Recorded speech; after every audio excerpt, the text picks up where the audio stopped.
Dos mares, dos mundos, que como dos poderosos ríos humanos se unen justo en este punto, conocido como Punta Almina, en el extremo norte de África, en la puerta sur de Europa.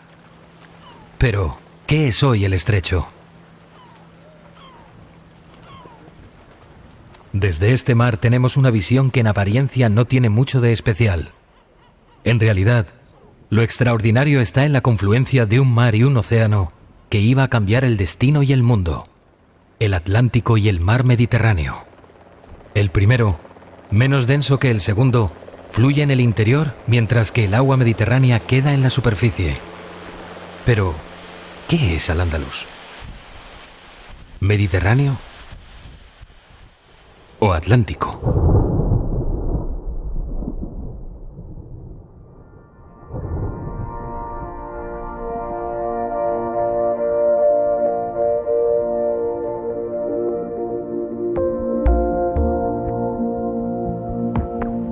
El área del estrecho se erige en el testigo del océano, espejo africano de Europa, jardín de las Hespérides y ciudad puerta de Europa, África y América.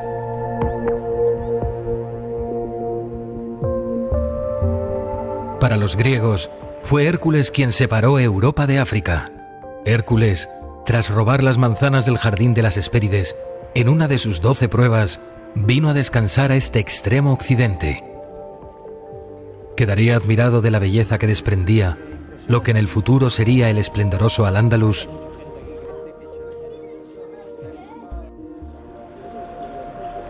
Hoy, las manzanas, símbolo del conocimiento, las encontramos al alcance de todos, libres de toda prueba. El Andaluz es una geografía cultural que siempre la he considerado como una extensión existencial de lo marroquí, y siempre representaba para mí un sueño al hilo de todos los árabes y los marroquíes en particular, y precisamente los tetuaníes, porque no se olvida que nosotros los tetuaníes siempre hemos sentido que se nos ha arrancado el Andaluz del corazón. Cuando decimos Al-Ándalus, estamos hablando de 8 siglos, pero no estamos hablando del mismo territorio geográfico y no estamos hablando de la misma sociedad, porque durante 8 siglos pues hubo muchas generaciones. Y entonces esa gran capacidad de la cultura andalusí, que se transformó en una cultura universal precisamente porque por su capacidad de integrar muchas culturas diferentes en una, y también de transmitir esa cultura a otras sociedades. No es casual que Al-Ándalus se gestara en sus orillas mediterráneas, espacio compartido entre dos tierras que se miran, en un espejo sostenido por dos gigantes que se observan extrañados: Europa y África, separadas para siempre. ¿Espejos complementarios? A ambos lados del estrecho tenemos sociedades muy parecidas, casi hermanas, profundamente mezcladas, dos fragmentos de un mismo espejo. En relación con este tema, los árabes pensaron que al llegar la creación andalusí a Oriente, cuando llegó allí, algunos árabes dijeron que es nuestra mercancía y nos la han devuelto. Es decir, que los andalusíes empezaron imitando la creación árabe en la poesía y la prosa también. Pero con el tiempo llegaron a innovar dentro de la creación literaria árabe, y el mejor argumento, en mi punto de vista, es las muwashahas y el zejel. Pues esto refleja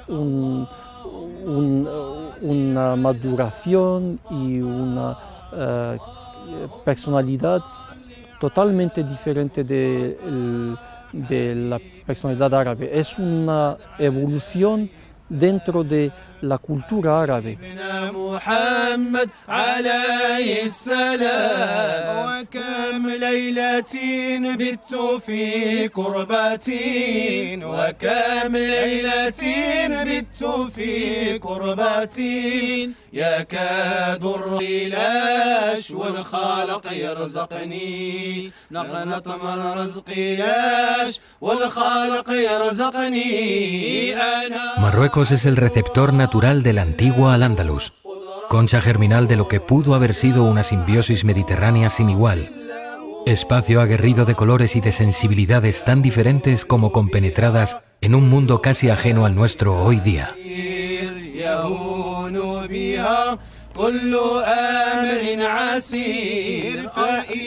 Al-Ándalus siempre se vio envuelta en mil vaivenes de hispanos y árabes, de bereberes y eslavos, de germanos y negros, una mezcla humana sin igual, espacio original que vivió su esplendor y que hoy percibe su gloria pasada como un espejismo.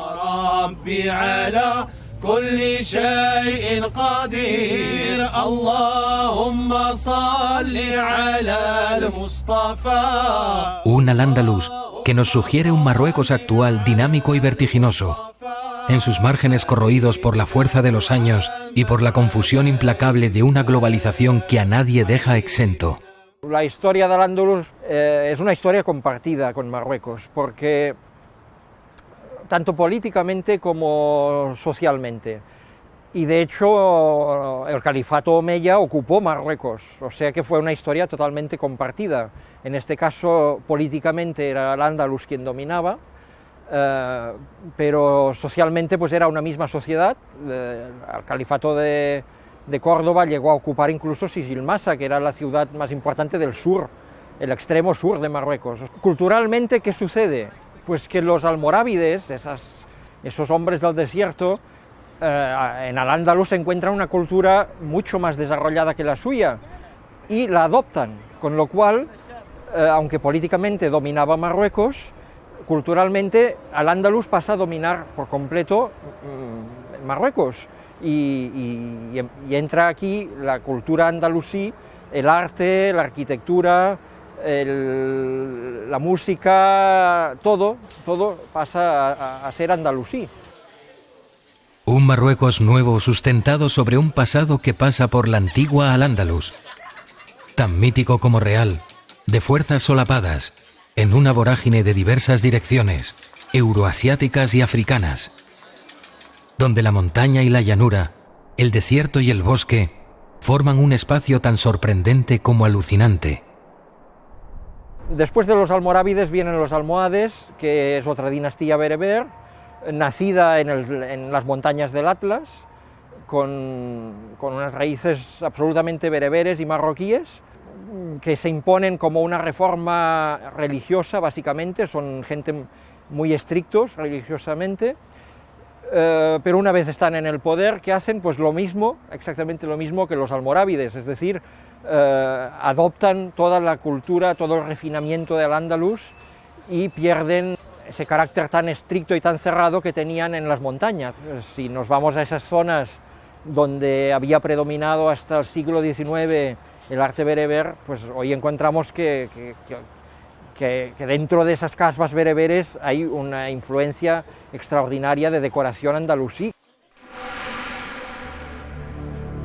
La extraordinaria huella andalusí es testigo en este lado africano de nuestra península ibérica, un vínculo tan sublime como ninguneado por la historia oficial, aquella que a veces se atrinchera en las universidades, que como cuarteles del saber incentivan la necesidad de investigar lo que el poder señala y azuza para crear una historia a la medida de sus sensibilidades. Después, claro, España ya es un reino cristiano al 100%, los reyes católicos proscriben el Islam y el judaísmo y todo, entonces ahí empieza a haber una frontera ya más seria, aunque sigue habiendo intercambios comerciales, no tanto con España, sino sobre todo con Portugal. Ese Al-Ándalus mítico, que aún hoy se puede observar en las ciudades y en el factor humano, se percibe veteado en las afinidades arquitectónicas, literarias, gastronómicas y por supuesto humanas, que plantea la continuación geológica y espiritual que recorre de un modo silencioso y hasta imperceptible el sentimiento de pertenencia a una comunidad humana tan diversa como fructífera.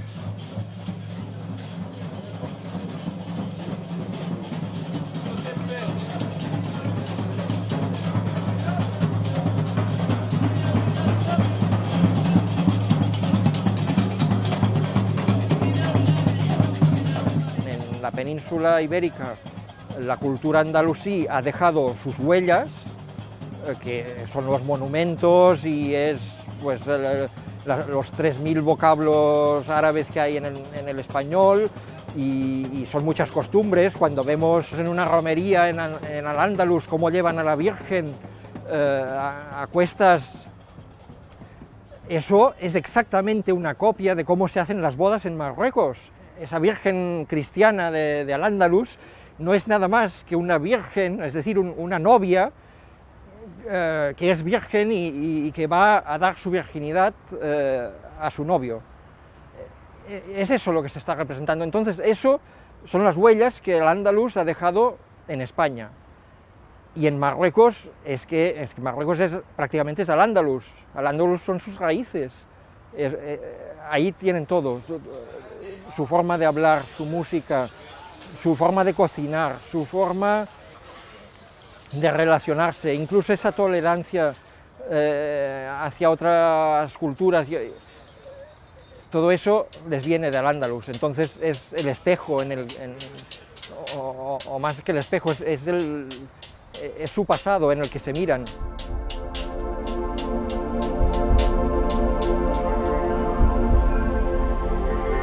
Si hay un personaje en la historia que pudo visualizar y disfrutar de las costumbres de diferentes lugares, ese es sin duda Ibn Battuta. Natural de Tánger, sorprendió a sus coetáneos gracias a sus hazañas viajeras. Las dificultades para recorrer 100 kilómetros en la antigüedad debían ser enormes. Para llegar a la península arábiga desde Al-Ándalus, atravesar el mar era imprescindible. Y como es evidente, el medio utilizado entonces era el barco. Primero se llegaba a la otra orilla, es decir, a Marruecos, para después visitar las principales ciudades para conocer a algunos de sus sabios más importantes y aprender de ellos. Después se emprendía la ruta terrestre, pasando por Argelia, Túnez, Libia, para finalmente llegar a la Meca. Ambas rutas, la marítima y la terrestre, estaban llenas de riesgos. Por ejemplo, la vía marítima estaba expuesta de forma permanente al hundimiento de la nave. Por eso los viajeros solían recitar la súplica del mar. Pedían a Dios salvarles de las gigantes olas. Cada ciudad era un país y cada país un continente. Pero el concepto de viaje para aquellos viajeros era muy diferente al actual. Se trataba de un periplo existencial e intenso, cuyo fin y objetivo era el de adquirir conocimiento. El viaje era imprescindible para encontrarse con los sabios y era para renovar el sentimiento de la pertenencia islámica cuyo origen tuvo lugar en la península arábiga. Y por tanto, el viaje era también necesario para emprender la peregrinación. Tras recorrer todo el norte de África, Egipto, Palestina y Siria, llegó a la Ciudad Santa y de ahí volvió a ponerse en marcha rumbo a Irak, Juzestán, Kurdistán, Tabriz y Fars. Residió en la India y en Maldivas y después siguió el viaje a Oriente teniendo como objetivo principal el país de China. Después de este largo periplo, llega a Fez. Ibn Battuta queda maravillado con esta ciudad, razón por la que fue el destino elegido para pasar allí sus últimos días. La villa fue constituida por el fundador de la dinastía de los Isidríes, Idris I. El lugar descansaba en el margen occidental del río Fez, río que dio nombre a la ciudad allá por el año 789. Tras la toma de Granada, el espejo en el que se miraban ambos continentes se resquebrajaba lentamente. Los musulmanes y judíos granadinos emigraron a esta ciudad en vistas a que ya no había futuro en aquel Al-Ándalus. Los cristales no se acabaron de romper, pero empezaron a dar una imagen borrosa en la que nadie podría reconocerse. Uno de los lugares más emblemáticos de esta ciudad es sin duda la indescriptible Medina de Fez el Bali, la Medina más grande del mundo. Esta fotografía histórica bien merece un paseo por sus calles y recovecos. De la Medina probablemente quedaría prendado el viajero Ibn Battuta, quien tras su regreso elogiaría esta región. El oeste es la mejor tierra, y de ello tengo prueba. Mirador de la luna llena, a donde el sol se dirige. La ficción ha ayudado siempre a entender distintos aspectos de la realidad y la historia de los pueblos. De estas historias y leyendas nació el guerrero del antifaz, un personaje que habitó a ambos lados del espejo. Como en el guerrero del antifaz, los valores de la España heredada residían envueltos en historias mitológicas de moros contra cristianos y cristianos contra moros. Sucesos trascendentales de la historia de la España cristiana, hechos que motivaron y motivan nuestra realidad como nación. El rapto de princesas simboliza el rapto de una España pura, prístina, cristiana, musulmana, que representa el sino del ser español, su contradicción y su tentación. La ortodoxia necesariamente tuvo que instalarse con fuerza en esta inmensa tierra fronteriza que es la península. Yo nací en Tánger en el 44, cuando Tánger todavía estaba bajo estatuto internacional. Crecí en ella en un ambiente extraordinario. De pequeño frecuentaba a chicos de mi edad que eran españoles, franceses, judíos, cristianos, hindúes.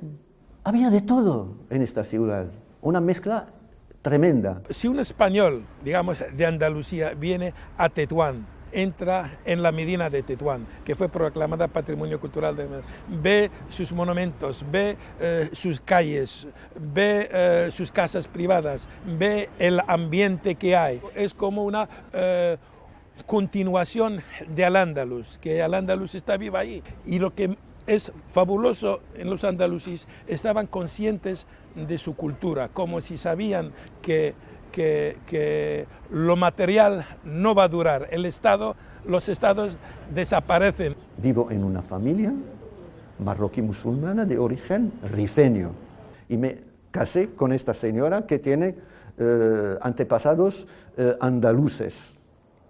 En casa hoy en día hablamos de una manera normal el dialecto nuestro, el darija, la darija, que es una mezcla casi de todo. Y me parece que esto es el mejor testigo de las herencias que tenemos de estas épocas pasadas. Es en este espacio donde encontramos en nuestro eterno vecino nuestro sentido histórico de la existencia, un vínculo que inflama a veces la incomprensión en el lado europeo del Mediterráneo. El pueblo marroquí es consciente de que tuvo una época de gran auge cultural en el que la medicina, la literatura llegaban a Europa a través de los árabes y que ellos, en tanto que musulmanes, eran los líderes culturales de Europa. Y entonces son conscientes de que hubo una decadencia por motivos que seguramente se les escapan. Yo diría uno de los motivos es el descubrimiento de América, porque todas las rutas comerciales que pasaban a través de Marruecos, todo el oro venía de África y a través de Marruecos entraba en Europa. A partir del descubrimiento de América, pues es al contrario, el oro viene de América y de África ya lo que se llevan son esclavos hacia América para cultivar el algodón, con lo cual Marruecos pierde todo ese protagonismo, entonces los árabes pasan ya a un segundo plano. Cuando vemos a Al-Ándalus encontramos muchas cosas. Vamos a hablar de la Alhambra, de hoy la Giralda, la Catedral de Córdoba, muchos edificios. Pero en Tánger, al contrario, no encontramos casi nada. ¿Y por qué?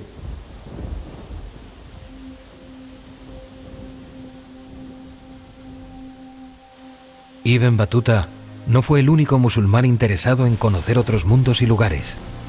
Al-Idrisi, natural de Ceuta, recorrió innumerables territorios para estudiar los terrenos y costumbres del mundo. Cartógrafo, geógrafo, viajero. El aporte que hizo Al-Idrisi a la ciencia peninsular fue tan extraordinario que debería pasar a la historia como uno de los grandes científicos de todos los tiempos. Fue el primero en hablar sobre la esfericidad del globo terráqueo. La Tierra es redonda como una esfera, y las aguas se adhieren a ella y se mantienen en ella a través del equilibrio natural que no sufre variación. El reflejo de las diferentes culturas se insinúa en la orilla africana, concretamente en la ciudad de Ceuta. Ceuta fenicia, griega, bárbara, vándala, bizantina, romana, Ceuta árabe. El punto donde el encuentro entre las civilizaciones es más visible, más pronunciado, más real. Desde su comienzo, multitud de peninsulares, aventureros, mestizos, musulmanes, judíos, cristianos y un sinfín de gentes de todo tipo y condición se han instalado en esta ciudad. ¿Qué tiene el área del estrecho? Viento sobre viento, donde las corrientes del Mediterráneo y del Atlántico se unen y se funden con una fuerza inusitada. Cuentan los marineros de la zona que las corrientes han arrastrado a las embarcaciones sin motor hasta las mismas costas de Argelia. La corriente nos lleva ahora a otro espacio sin igual, Tetuán, la ciudad con más rasgos andalusíes de Marruecos. Fundada por el granadino Alí al-Mándari a finales del siglo XV, nació como una ciudad andalusí sin conocer un desarrollo de ciudad como tal. Es la hija de Granada, se llama así, es la paloma blanca, y también se llamó la pequeña Jerusalén porque la comunidad hebrea de Tetuán era muy importante, porque hay muchas familias de origen andalusí, como las familias de Medina, de Sordo, de Aragón, de Páez, muchas. Mi madre pues es de origen morisco, lleva el apellido Segura. Tetuán es la pequeña Granada. La historia del Andaluz la hemos bebido desde nuestra infancia en nuestras casas, en nuestras tradiciones y después en la escuela, en la universidad. Y el modo de ver las cosas y el modo de sentir las cosas, ese modo un poco mediterráneo, es árabe, pero al mismo tiempo es más bien mediterráneo, que une las dos culturas. Ese Mediterráneo que une lo español con lo marroquí, con lo árabe, con lo andalusí. Pero Tetuán también, como Al-Ándalus, no es una sociedad basada sobre una misma etnia, sino que es pluricultural. En Tetuán, sobre todo los chicos, los niños empiezan pues a cantar mueshahat y los cejeles en una composición andalusí, de música andalusí. Pues fue el segundo punto. Hablaba de Córdoba, los mueshahat hablaban de las noches de la luna en el Andaluz, hablaban del Bahar, el Urud y otras cosas más. Fue el segundo contacto, digamos. En ese momento me di cuenta de que esta música es algo diferente, no es como la música árabe oriental que todos sabemos. Ya después con el tiempo supe que era algo común. Y no hay en Tetuán, en todo Tetuán, no hay ningún tetuaní que no le encanta y no baila cuando escucha pues la música andalusí. Lo más importante, yo diría, es la transmisión del saber andalusí en la sociedad tetuaní, porque durante muchos siglos la enseñanza, los libros andalusíes se enseñaban aquí hasta el siglo XX. Entonces hubo un élite marroquí tetuaní hasta el siglo XX que era de inspiración principal andalusí. Lo que queda también del andaluz, pues ese amor hacia todo lo andalusí, hacia la poesía, hacia el estilo de vida hacia el arte arquitectónico. Esas casas que tienen ese patio, la gente hoy en día, pues, que tiene dinero, la gente que tiene, pues, lo primero que hace cuando edifica una casa, pues, ese patio y esa fuente. Y lo que queda también es ese amor al castellano, ese amor a la lengua castellana. Mucha gente cuando viene a Marruecos y encuentra en el dialecto marroquí palabras de origen español, cree que son palabras que recién, digamos, llegadas al castellano, después de la época del protectorado. No, son palabras antiguas, son palabras que llegaron con los andalusíes y hasta el momento pues se utilizan en el dialecto árabe marroquí. Hoy quedan esas palabras y también otras que parecen discursos enfrentados como los titanes encargados de sostener el espejo de Al-Ándalus. Ambos se intuyen, pero pasan de largo al cruzarse. En el reflejo del cristal puede divisarse la ciudad de Tánger. Durante mucho tiempo, Tánger fue una de las mayores ciudades comerciales del Mediterráneo occidental. La ciudad exportaba alfombras, cuero, lana, grano y azúcar, mientras que las importaciones eran especias, metales, telas y aves de presa para la cetrería. ¿Qué es lo que nos queda hoy de Tánger, enganche europeo del Islam más mestizo? No he conseguido, yo soy un poquito viejo, leer todo lo que se ha escrito sobre Tánger. Es imposible. Tengo ahora amigos, muchos escritores. En este hotel nos encontramos, porque viene el verano en Tánger, a Juan Goytisolo. Y quedamos en la terraza de este café hablando de nuestro Tánger, el suyo y el mío. No son iguales, cada uno tiene el suyo, pero compartimos muchísimas cosas sobre el alma de la ciudad, el espíritu de la ciudad. Y charlando una vez le pregunté, hablan del mito de Tánger, y intento explicarlo, no consigo explicarlo, me es imposible.